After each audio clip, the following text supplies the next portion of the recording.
अरे पहुना तोहार तो हमरे बियाहे में बोलावा रहल आ तू पहले ही ससुरारी चली अइला।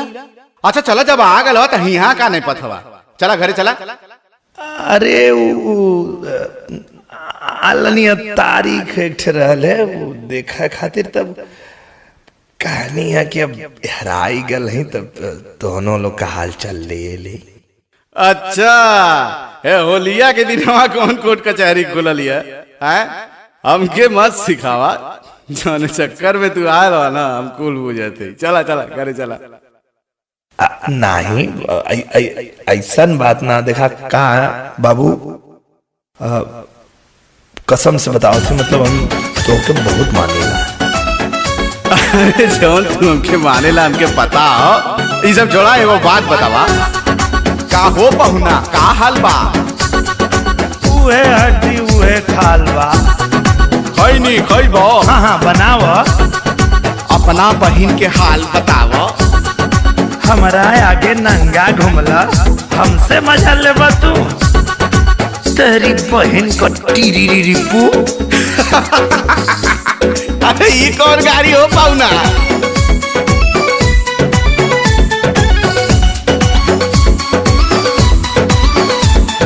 अच्छा जीजा होली में विदाई कैसन लागल?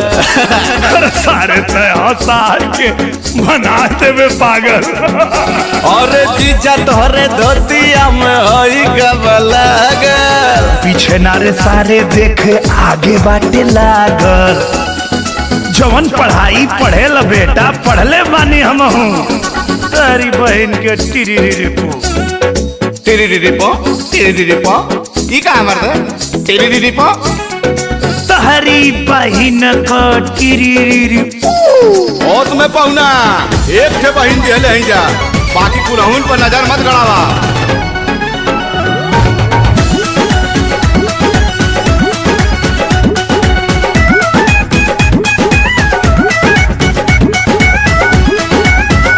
अइलो होलिया में छेना ले ससुरारे जीजा, केकरा दूध से भइल बा तैयार जीजा। तोरा बहन के देखा झूठ मत बोला, दोनों हिसाब का ही क्वालिटी नजर आओ तो में बात कुछ और बा। अरे बहिन हमार तो यही जे बयाइर, तब काहे पूछो तार के बाद आइल। अरे पूछो तनी ऐसे क्यों मिठाई बटे ताजा ताजा बात लार का छुआव तार खाजा। खोदा खादी मत कर सारे। अरे मोहन जोरे झंडू तोरी बहन का टीरी पू। अरे ढेर भगवान बड़ा तू। हाँ? अरे तारी बहन का टीरी मार।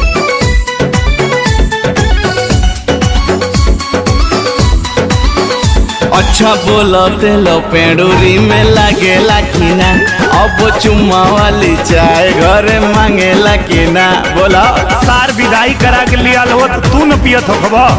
अरे पौना हमारो कुछ जुगाड़ लगाओ।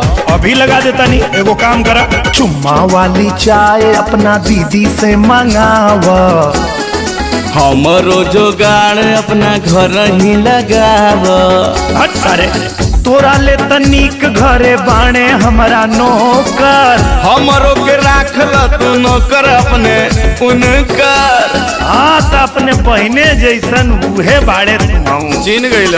तेरी बहन के टिरिरिरी ना मन बा टिरिरिरी पू। अरे तेरी बहन के टिरिरिरी पू। अब हम बोलत तो बहुत बुरा लग जाई। बहन के टिरिरिरी पू।